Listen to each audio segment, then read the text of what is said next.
రాష్ట్రంలో కూటమి ప్రభుత్వం ఏర్పాటైన తర్వాత అభివృద్ధి లేదు, సంక్షేమం అంతకంటే లేదు. అరాచకాలు, అకృత్యాలు, అవినీతిమయమైపోయాయి. మరి స్వయంగా మనం చూస్తున్నాం, ఎన్నో ఆశలు పట్టుకున్న యువతకు, నిరుద్యోగులకు మరి డిఎస్సి వచ్చింది. ఏదో మెరిట్ ప్రకారం ఉండే వాళ్ళకు ఉద్యోగాలు వస్తాయని ఎంతో ఆశ పెట్టుకొని మరి డిఎస్సి పరీక్షలో కూడా ఎగ్జామ్ రాయడం జరిగింది. మరి అటువంటి డిఎస్సి ఎగ్జామ్లో మెరిట్ లిస్ట్ అనేది బయట పెట్టకుండా కేవలం ఎవరైతే వాళ్ళ పార్టీకి అనుకూలంగా కానీ లేదంటే కన్నా వారికి డైరెక్ట్ ఇండైరెక్ట్గా ఏదైనా ఈ యొక్క ఆర్థిక సాయం అందించిన వాళ్ళకి కానీ అవినీతికి పాల్పడి ఉద్యోగాలు అమ్ముకున్నటువంటి పరిస్థితి ఈరోజు రాష్ట్రంలో ఏర్పడుతూ ఉంది. మరి ఇవన్నీ చూసిన తర్వాత ఈ యువతంతా కూడా ఈరోజు ఎక్కడ ఇంత అన్యాయం ఎక్కడ జరగలేదు, ఏ రాష్ట్రంలో కూడా లేదు. మరి దీని మీద ఎంక్వైరీ చేయించాలా, అన్ని రకాల దానికి అటువంటి సిబిఐ ఎంక్వైరీ చేస్తేనే నిజమైన ఆధారాలతో మరి దానికి యాక్షన్ తీసుకోవడానికి అవకాశం ఉంటుందని చెప్పేసి మరి ప్రతి ఒక్కరు కూడా అంటున్నారు. నిజంగా నేను ఒకటే పని చేస్తున్నా లోకేష్ బాబు గారికి, నిజంగా నీకు చిత్తశుద్ధి అనేది ఉంటే గినా మనస్ఫూర్తిగా నువ్వు ఎటువంటి అవినీతి అక్రమాలకు పాల్పడలేదని నీకు మనసాక్షికి తెలిస్తే మరి సిబిఐ ఎంక్వైరీ చేశారు, ఎందుకు నిరుత్సాహపడుతున్నావు, ఎందుకు భయపడుతున్నావు?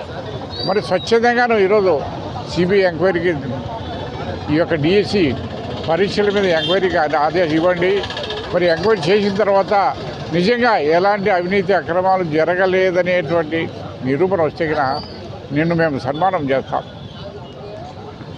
అదే గిన అవినీతి అక్రమాలు జరిగినాయంటే గిన మరి నువ్వు తప్పుకునేదానికి, ఈ యొక్క రాజకీయాల నుంచి తప్పుకునేదానికి నువ్వు సిద్ధంగా ఉండవా అని చెప్పేసి మేము అడుగుతున్నాం. మరి అన్నిటికి మించి మనం ఇది ఒక్కటే కాదు, విద్యా వ్యవస్థ ఈరోజు నిర్వీర్యం అయిపోయింది. విద్యాశాఖ మంత్రిగా అయిన తర్వాత విద్యాశాఖ మొత్తం నిర్వీర్యం అయిపోయింది. అన్నిటికి మించి మనం చూస్తున్నాం, స్కూల్స్ కానివ్వండి, నాడు నేడుకి అన్నీ డెవలప్ అయ్యాయి, ఎంతో అభివృద్ధి చెందింది. మరి ఈరోజు నా స్కూళ్ళన్నీ కూడా ఏ రకమైన పరిస్థితుల్లో మనం చూస్తున్నాం. మరి అన్నిటికి మించి విద్యా దీవెన కానివ్వండి, వసతి దీవెన కానివ్వండి, మరి రాజశేఖర రెడ్డి గారు పెట్టే ఈ పథకాలన్నీ కూడా ఈరోజు నిర్వీర్యం అయిపోయినాయి.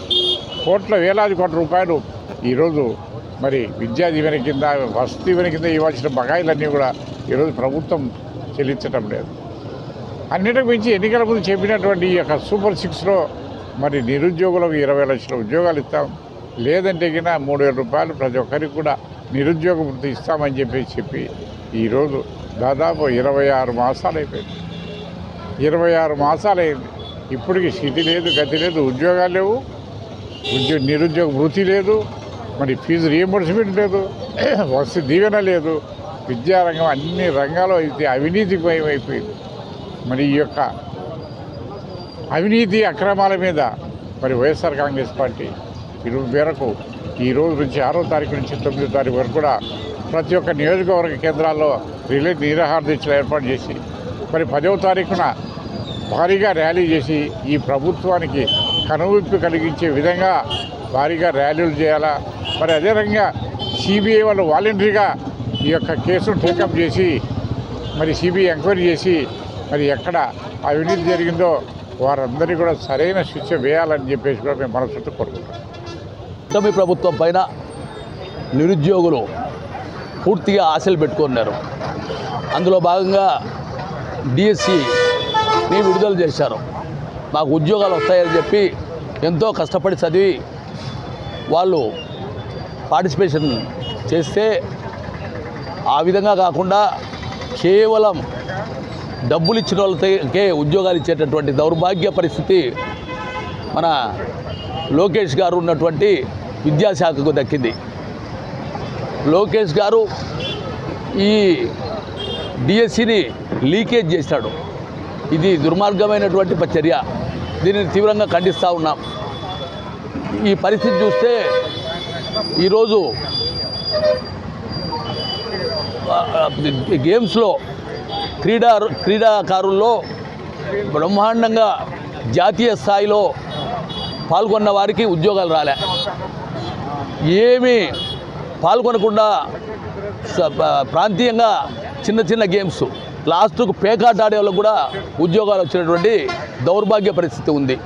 దీనిపైన విచారణ చేయమంటే విచారణకు భయపడి సిబిఐ విచారణకు భయపడినటువంటి లోకేష్ ధైర్యం ఉంటే జగన్మోహన్ రెడ్డి గారు మా చర్చలకు రావాలని సవాల్ విసురుతా ఉన్నాడు.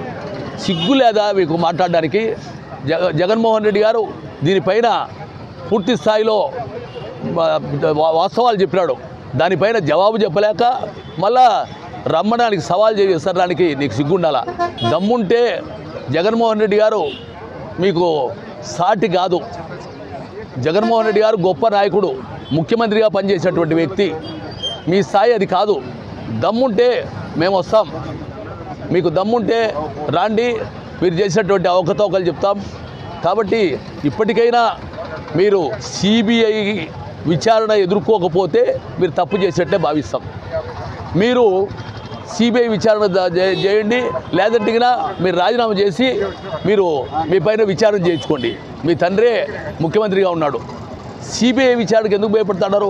మీరు కేంద్రంలో ఉన్నటువంటి బీజేపీతో కలిసి పనిచేస్తూ ఉన్నారు.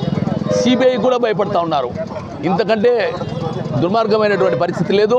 నిరుద్యోగులను మోసం చేసి ఉద్యోగాలను నమ్ముకునేటువంటి మీరు నిరుద్యోగ వృత్తి కూడా ఇవ్వనటువంటి దౌర్భాగ్య పరిస్థితి మీకు ఉంది. ఈరోజు విద్యా వ్యవస్థను జగన్మోహన్ రెడ్డి గారు జనరంజకంగా చేశాడు. ఆ విద్యా వ్యవస్థలో అక్కడ ఆ రోజు విద్యకు ప్రాధాన్యత ఇచ్చినటువంటి జగన్మోహన్ రెడ్డి గారు మీరు విద్యను సర్వనాశనం చేసినటువంటి పరిస్థితి మీకు ఉంది.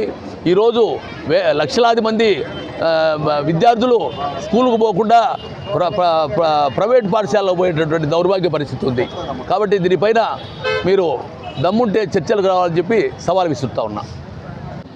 మెగా డిఎస్సిని దగా డిఎస్సి చేసి అర్హులైన వారికి ఉద్యోగాలు ఇవ్వకుండా అనర్హులైనటువంటి వారికి ఉద్యోగాలు ఇచ్చి ఎనలేని నిరుద్యోగులను నష్టపరిచినటువంటి కూటమి ప్రభుత్వం కళ్ళు తెరవాలని చెప్పేసి ఈరోజు మా వైఎస్ఆర్సీపీ అధినాయకుడు జగన్మోహన్ రెడ్డి గారి ఆదేశాల మేరకు, అలాగే మైదుకూరు నియోజకవర్గ మాజీ శాసనసభ్యులు రఘురామరెడ్డి ఆదేశాల మేరకు, కడప జిల్లా ఎంపీ అవినాష్ రెడ్డి ఆదేశాల మేరకు 6వ తారీఖు నుంచి 9వ తారీఖు వరకు రిలే నిరాహార దీక్ష చేపట్టడం జరుగుతూ ఉంది. ఈ 4 తర్వాత 10వ తారీఖున అయినా మీరు కళ్ళు తెరవకుంటే 10వ తారీఖున భారీ ర్యాలీలు నిర్వహించి మీరు కళ్ళు తెరిసేలాగా మీకు తెలియజెప్పాలని చెప్పేసి మా నాయకుడు జగన్మోహన్ రెడ్డి గారు చెప్పిన ఆదేశాలను తూచా తప్పకుండా పాటించి, అలాగే మీరు కళ్ళు తెరిచేంత వరకు కూడా మా పోరాటాలు వైఎస్ఆర్ కాంగ్రెస్ పార్టీ తరఫున మా నాయకుల రఘురామరెడ్డి ఆదేశాల మేరకు రఘురామరెడ్డి గారి ఆదేశాల మేరకు మైదుకూరు నియోజకవర్గంలో